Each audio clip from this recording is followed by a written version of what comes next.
Halo semuanya, jadi kembali lagi ya di sini di channel ini. Sekarang kita akan lanjut belajar mengenai angka indeks part kedua ya. Jadi kali ini kita akan bahas mengenai indeks harga gabungan tertimbang ya. Jadi di video sebelumnya sudah sempat kita intip sedikit mengenai indeks harga gabungan tertimbang. Nah, indeks harga gabungan tertimbang ini diboboti, ada bobotnya ya. Dan rumus umumnya sebagai berikut. Indeks IGT itu sama dengan sigma PTW dibagi sigma P0W dikali dengan 100. Di mana IGT ini adalah indeks harga gabungan tertimbang, PT adalah harga pada tahun ke-T, P0 adalah harga pada tahun dasar, dan W adalah pembobot. Nah, berbagai macam indeks harga tertimbang ini tergantung dengan pembobotnya. Pembobotnya itu apa aja? Kita lihat di sini ya. Nah, pertama indeks gabungan tertimbang atau terboboti, kita punya rumus seperti ini, rumus yang tadi ya, rumus umumnya. Lalu, jika bobotnya ini adalah kino atau kuantitas atau banyaknya barang pada tahun dasar atau tahun 0, maka indeks tersebut disebut dengan indeks less pairs atau IL. Dengan rumusnya IL sama sigma PT kali Q0 dibagi dengan sigma P0 kali Q0 kali 100%. Jadi kalau kita lihat sini ya, W-nya berubah menjadi Q0 ya. Ketika bobotnya adalah Q0, maka disebut less pairs. Namun jika bobotnya adalah QT atau kuantitas pada tahun ke-T, disebut indeks PASH atau IP. Ya kurang tahu benar apa enggak pronunciation-nya PASH.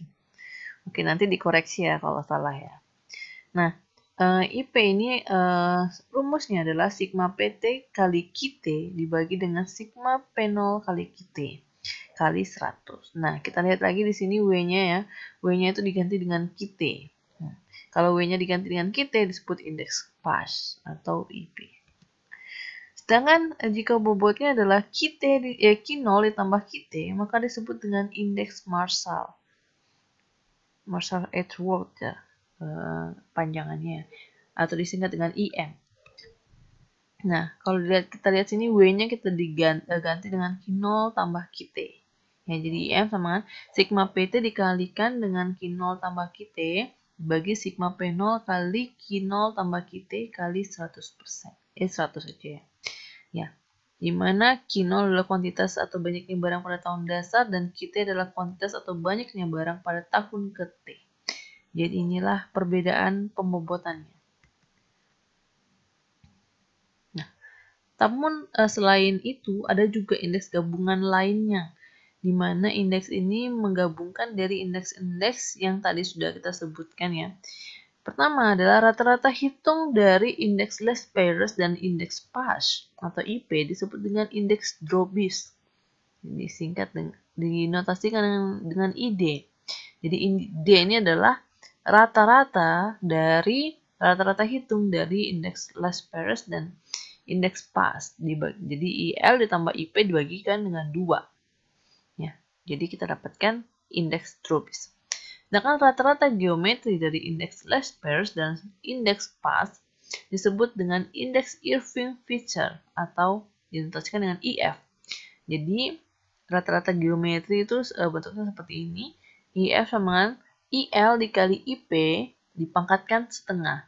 Kalau dengan kata lainnya, pangkat setengah ini kan akar ya. Jadi akar dari IL dikalikan dengan IP. Jadi untuk mendapatkan indeks Dробis dan indeks Irving Fisher, kita terlebih dahulu harus menghitung indeks less pairs dan indeks PASH. Rata-rata hitungnya disebut rata-rata indeks Dробis dan rata-rata geometrinya adalah indeks Fisher. Oke, kita coba dengan contoh. Jadi kita gunakan data pada contoh sebelumnya. Kita ingin mencari indeks less pairs atau IL dengan tahun 2013 sebagai tahun dasar. Nah, ini yang masih datanya dengan data yang sama dengan tadi ya.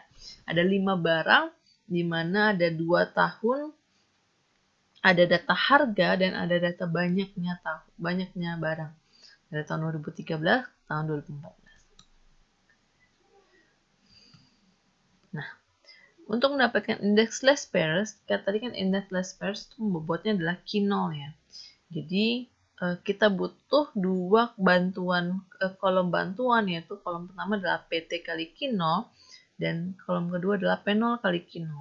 Jadi inilah PT dikalikan dengan Q0, jadi 2,00 dikalikan dengan 275, dapatnya 550. Sedangkan P0 kali Q0, ini ya, 2,0 dikalikan dengan 275. Ini hasilnya sama, 550. Begitu seterusnya sampai barang kelima, lalu kita jumlahkan untuk kolom PT kali Q0 dan kolom P0 kali Q0.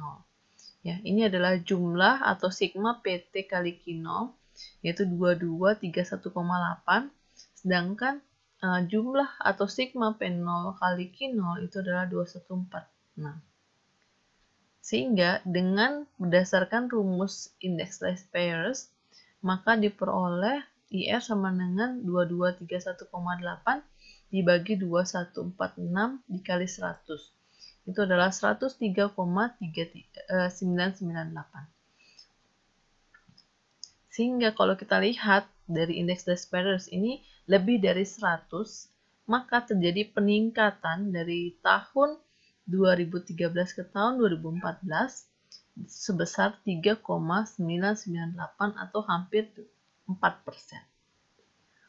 Oke, itu interpretasinya.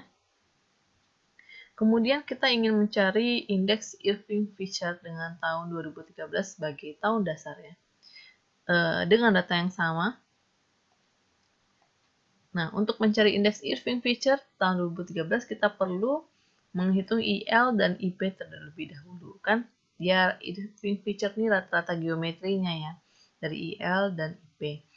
Pada contoh sebelumnya kita sudah menghitung IL, maka kita tinggal menghitung IP sekarang ya.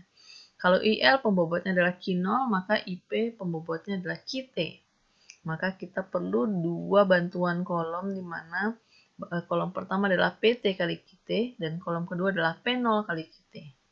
Ya, kalau ini carinya PT dikalikan dengan QT.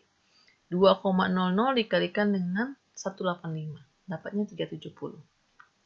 Lalu P0 kali QT, P0 2,00 dikalikan dengan QT 185. Ini juga sama 370. Nah, begitu seterusnya untuk yang baris kedua, ketiga, keempat, kelima. Lalu sama, kita jumlahkan kedua kolom ini. Kita dapatkan sigma PT kali QT adalah 2074,35. Sedangkan sigma untuk P0 kali QT yaitu 1987,2. Nah, jadi indeks pas dari data tersebut adalah 2078,35 dibagi 1987,2 kali 100. Kita dapatkan 104,39. Nah, sedangkan jadi indeks Irving-Fisher pada data tersebut adalah akar dari 103,998 dikali 104,39, kita dapatkan sebesar 104,19. Maka di sini lebih dari 100%, maka terjadi peningkatan pada tahun 2014 dibandingkan dengan 2013 dengan kenaikan sebesar 4,19%.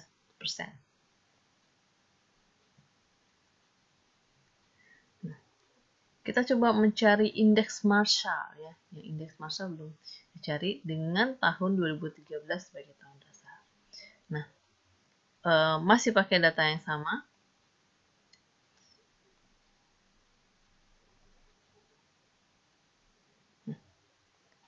Kita perlu 3 kolom bantuan untuk menghitung indeks Marshall. Sebenarnya mungkin 2 aja perlu ya, 2 aja bisa ya kalau kita nggak ini. Tapi untuk memudahkan kita buat aja satu kolom biar gampang, yaitu kolom Q0 tambah QT. Jadi ini adalah Q0 ditambahkan dengan QT.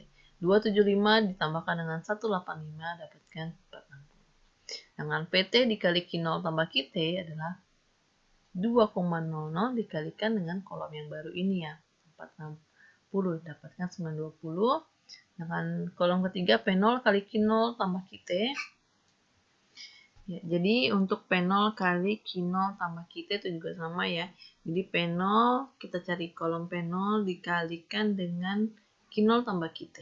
Ya, kebetulan dia sama angkanya. Begitu seterusnya untuk barang AC, kipas angin, mesin cuci, dan rice cooker kita kalikan sesuai dengan rumusnya. Lalu kita jumlahkan ketiga kolom tersebut. Jadi tapi yang akan kita masukkan ke rumus kan dua kolom terakhir ini ya.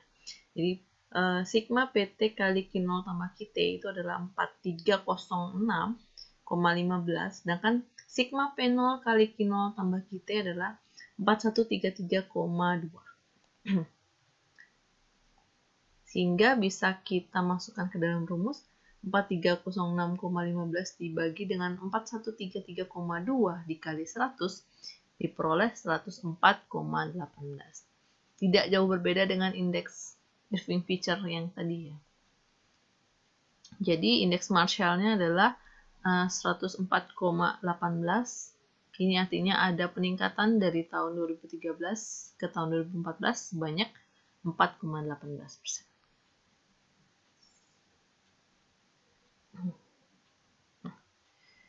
Sekarang kita akan membahas mengenai penerapan angka indeks. Ya, ada pertama penerapan angka indeks itu mengenai pendeflasian. Jadi kita akan ngomong tentang deflasi. Deflasi ini adalah suatu periode di mana harga-harga secara umum jatuh dan nilai uang bertambah. Dengan kata lain, deflasi adalah keadaan yang menunjukkan daya beli uang meningkat pada masa tertentu karena jumlah uang yang beredar relatif lebih kecil dari jumlah barang dan jasa. Dan ini terjadi karena kurangnya jumlah uang yang beredar ya. Nah, pendeflasian ini bisa digunakan untuk menghitung kenaikan upah nyata atau real income dari satu waktu ke waktu lainnya. Nah, rumus kenaikan upah nyata atau real income dari satu waktu ke waktu lainnya adalah UN sama dengan U dibagi dengan IBH dikali 100. Di mana UN adalah upah nyata, U adalah upah, dan IBH adalah indeks biaya hidup. Jadi di sini peran angka indeks ini ya, ada indeks biaya hidup. Nah, contoh, pada tahun 2010 seorang buruh mendapatkan upah 85.000 per hari, di mana pada badan tertentu mereka sudah menghitung indeks biaya hidup pada tahun tersebut adalah 80,0. Tahun 2014 upahnya naik menjadi 99.000 per hari, di mana angka indeks biaya hidup pada tahun tersebut adalah 110,0. Nah, ini terlihat upahnya naik ya. Tapi apakah kenaikan upah ini real? Kita harus hitung berdasarkan angka indeks ini, indeks biaya hidup ini. Jadi kita hitung upah nyata pada tahun 2010 itu adalah 85.000 dibagi dengan 80,0 dikali 100. Diperoleh upah nyatanya adalah 106.250. Sedangkan tahun 2014 upah nyatanya adalah 99.000 dibagi dengan 110,0 dikali 100. Upah nyatanya adalah 90.000. Kalau kita bandingkan, ternyata terjadi penurunan upah nyata, yaitu dari 106.000 ke 90.000 itu kan turun ya. Jadi kita kurangi lalu kita bagi dengan 106.250. Ternyata diperoleh hasil 0,15294 atau 15,294%. Ternyata nominalnya naik, tapi karena indeks biaya hidup juga naik, upah nyatanya itu sebenarnya turun sebesar 15,294%. Oke, yang kedua adalah daya beli, di mana daya beli adalah angka relatif terhadap periode dasar yang dihitung dengan rumus seperti berikut. Daya beli adalah satu satuan dibagi dengan indeks biaya hidup dikalikan dengan 100. Oke, berikut adalah beberapa latihan soal yang dapat dikerjakan dengan menggunakan tutorial yang tadi ya. Ini latihan pertama, bisa di capture. Kemudian ini latihan kedua, bisa di capture. Oke, sekian untuk video kali ini. Silakan kalau ada pertanyaan silakan taruh di kolom komentar. Sampai ketemu di video selanjutnya.